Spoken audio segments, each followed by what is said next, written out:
ദിവസം എത്ര ആംബുലൻസുകളാണല്ലേ കടന്നു പോകുന്നത്.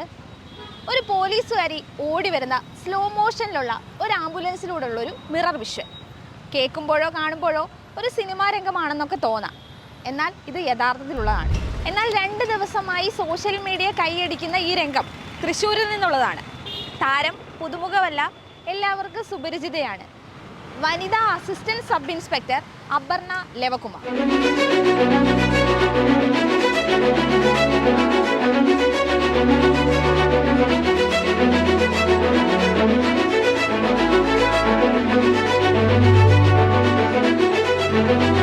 കേരള പോലീസിന്റെ ഔദ്യോഗിക വെബ്സൈറ്റിലൂടെ പങ്കുവച്ചിരിക്കുന്ന ഈ വീഡിയോ ഇപ്പോൾ സോഷ്യൽ മീഡിയയിൽ വൈറലാണ്. തൃശ്ശൂർ കോലോത്തുംപാടത്ത് അശ്വനി ജംഗ്ഷനിലാണ് സംഭവം നടക്കുന്നത്.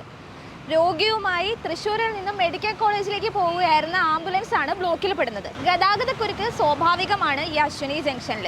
വാഹനങ്ങൾ ഒരു തരത്തിലും മുന്നോട്ട് നീങ്ങുന്നില്ല, ആംബുലൻസിന് പോകാൻ കഴിയുന്നില്ല എന്ന് കണ്ടപ്പോൾ അപർണ ഇറങ്ങി ഓടിയെത്തി വാഹനങ്ങൾ മാറ്റി നീക്കുകയായിരുന്നു.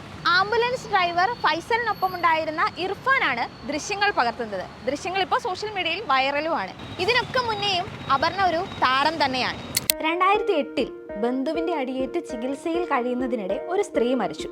അവരുടെ ഇൻക്വസ്റ്റ് തയ്യാറാക്കിയപ്പോഴാണ് അപർണ ആ നിർധന കുടുംബത്തെ പരിചയപ്പെട്ടത്. മൃതദേഹം വിട്ടുകിട്ടാൻ ബില്ലടയ്ക്കാൻ പണമില്ലാതെ വിഷമിക്കുകയായിരുന്നു കുടുംബം. മറ്റൊന്നും ആലോചിക്കാതെ അപർണ തന്റെ വള ഊരി നൽകി. വള പണയം വെച്ച പൈസ കൊണ്ടാണ് നടപടികൾ പൂർത്തിയാക്കിയത്. അന്ന് അപർണ പറഞ്ഞത് ഇങ്ങനെയായിരുന്നു: ആ കുടുംബത്തിന് നൽകാൻ പണം എൻ്റെ കയ്യിൽ ഇല്ലായിരുന്നു. അവരെ സഹായിക്കൂ എന്ന് മറ്റുള്ളവരോട് പറയുന്നതിനേക്കാൾ നല്ലത് ഞാൻ സഹായിക്കുന്നതല്ലേ.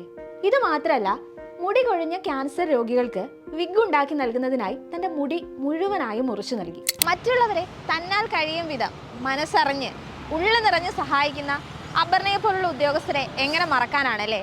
തൃശ്ശൂർ സിറ്റി വനിതാ പോലീസ് സ്റ്റേഷനിലെ ASI ആണ് ഇന്ന് അപർണ ലെവകുമാർ. വിവാഹത്തിന് ശേഷമാണ് പരീക്ഷ എഴുതുന്നതും പോലീസിലേക്ക് സെലക്ഷൻ കിട്ടുന്നതും. ഏറെ കഷ്ടപ്പാടുകൾക്കപ്പുറമാണ് ഇങ്ങനൊരു സ്ഥാനത്ത് അപർണ എത്തിയിരിക്കുന്നതും. 2002 അപർണ കേരള പോലീസിന്റെ ഭാഗമാകുന്നത്. 2009 ഒല്ലൂർ പോലീസ് സ്റ്റേഷനിലെ വനിതാ കോൺസ്റ്റബിൾ ആയിരുന്നപ്പോഴാണ് വളയൂരി നൽകി ആദ്യമായി അപർണ വാർത്തകളിൽ നിറയുന്നത്. താൻ ചെയ്തത് പോലീസ് സേനയിലെ ഏതൊരു ഉദ്യോഗസ്ഥനും ചെയ്യുന്ന കാര്യമാണെന്നും ഇങ്ങനൊരു സംഭവം ഉണ്ടായാൽ സ്വാഭാവികമായിട്ടും തങ്ങൾക്ക് അങ്ങനെ ചെയ്യാൻ കഴിയൂ എന്നുമായിരുന്നു അപർണയുടെ സംഭവത്തിലുള്ള പ്രതികരണം. അതെ, ഇത് ഏതൊരു പോലീസ് ഉദ്യോഗസ്ഥരുടെയും ദൗത്യമാണ്.